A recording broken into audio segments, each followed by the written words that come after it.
In spite of all our scientific discoveries and technological advancements, there are still many unexplained and mysterious stuff happening across the globe. Today, we take a look at 5 unexplained and mysterious occurrences of the 20th century.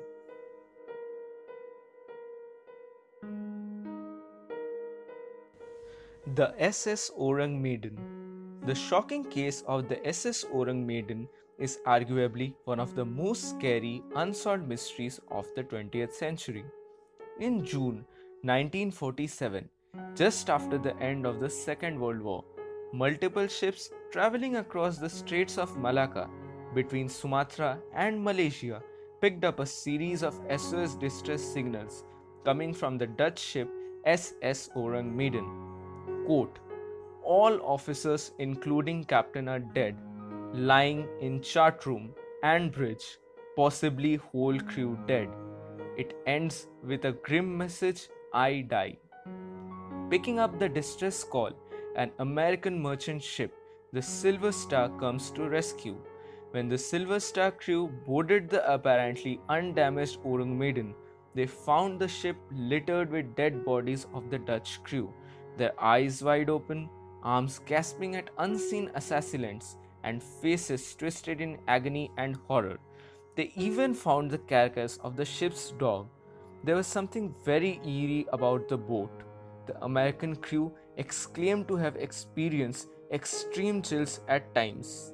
The Silver Star crew decided to tow the ship back, but a fire broke out, and soon there was an explosion. This prevented further investigations. There are many conspiracy theories as to what exactly happened to the SS Ourang Medan and its crew. Some say it was due to carbon monoxide poisoning or due to natural causes like the bursting of methane bubbles, while some say it was the outcome of some political disturbances. People even point out to paranormal evidences as well.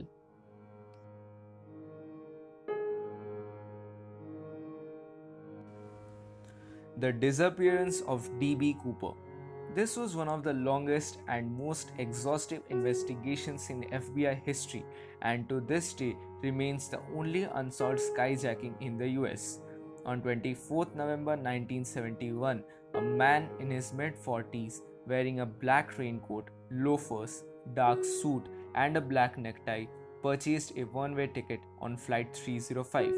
It was a 30-minute trip to Seattle from Portland International Airport. He identified himself as Dan Cooper, but the media mistook him for D.B. Cooper. He also carried a black attache case. Later on, he hijacked the Northwest Airline Flight 305 and its 36 passengers with the help of his attache, which contained a bomb. He told the pilot to land the plane in Seattle, and he also conveyed his demands to the authorities. Once $200,000 and several parachutes were delivered as per Cooper's request, he demanded for the plane to fly him to Mexico and asked for the rear door to remain unlocked, while the plane should be flown low and slow. Cooper had a tremendous plan which the authorities couldn't realize until it was too late. While the plane flew over Reno, Cooper parachuted into the night. Despite the fact that the law enforcement officials in 5 different planes were tailing the jetliner, no one ever witnessed the jump. FBI believed he could not have survived, but no one knows what exactly happened to Cooper. Until date, this remains a big mystery.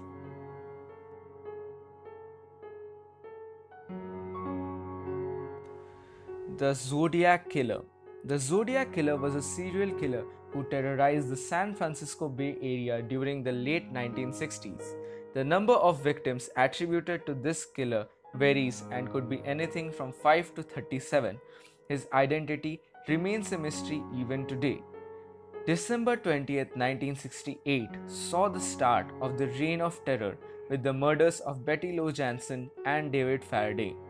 While Paul Lee is believed to have been the last victim of the Zodiac, who was murdered on October 11, 1969. The first 3 Zodiac letters were received by 3 leading newspapers in San Francisco on August 1, 1969. They contained a cryptogram. The fourth letter was received on August 7, 1969.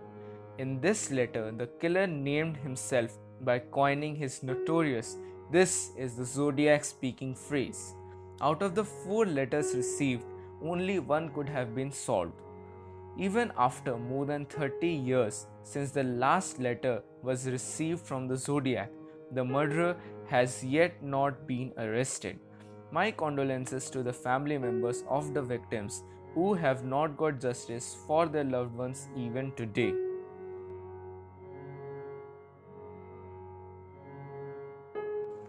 The Wow Signal. The Wow Signal is considered one of the most fascinating events in the search for life in outer space. On August 15, 1977, a SETI researcher, astronomer Jerry Ehman, working at the Ohio State University's Big Ear Radio Telescope, heard a very strong signal coming from the constellation Sagittarius. The signal lasted for 72 seconds. However, it was never heard from there ever again. On the printout of the telescope data, there was a vertical column with the alphanumerical sequence 6EQUJ5. Jerry was so excited at the results that he circled the sequence and wrote "wow" in the margins of the readout. This was the loudest and longest signal that the Big Ear telescope ever picked up. So, what exactly was this signal all about? Was it our first interaction with the extraterrestrials? We don't know the exact answers as of yet. Some researchers, however, believe it was just a hydrogen spectrum and not an alien radio signal. Professor Antonio Paris claims that he has found out the true origin to the Wow signal, but we have not got any proof or confirmation to it as of yet. What do you think was it?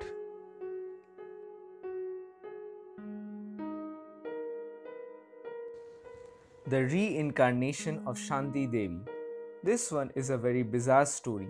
Shanthi Devi's case is one of the best cases of children's past life memories to be ever recorded. It was investigated by a committee of prominent citizens appointed by Mahatma Gandhi, who accompanied Shanthi Devi to the village of a past life recollections and recorded what they witnessed. Shanthi Devi was born on December 11, 1926 in Delhi. When she was 4 years old, she told her parents that her real home was in Mathura, where her husband lived about 145 kilometers away from Delhi. Once, she even ran away from her home in an attempt to reach Mathura. Even at school, she used to say how she was married and how she died 10 days after giving birth to a child. Shocked at all this, the headmaster finally decided to help her. She disclosed the name of her merchant husband, Kedarnath. The headmaster located a merchant by the same name in Mathura who lost his wife Lugdi Devi 9 years ago, 10 days after giving birth to her son. Kedarnath travelled to Delhi pretending to be his own brother, but Shanthi Devi immediately recognized him and Lugdi Devi's son. As she knew several details of Kedarnath's life with his wife, he was soon convinced that Shanthi Devi was indeed the reincarnation of Lugdi Devi. Mahatma Gandhi set up a commission to investigate, and he himself accompanied them to understand the case. There were many shocking revelations, and the commission's final report concluded that Shanthi Devi was indeed the reincarnation of Lugdi Devi. Shanthi Devi did not marry. She told her story again at the end of 1950s and once more in 1986. She died on December 27, 1987. Was this all an extreme case of coincidence, or there is something much more than meets the eye? So is the case of Shanthi Devi world's first proven case of reincarnation? I would love to hear your thoughts on this in the comment section below. Thank you so much for watching. This was my first video. Hope you guys liked it. If yes, then please hit the like button. For more videos, please subscribe to my channel, and I will see you soon in the next video.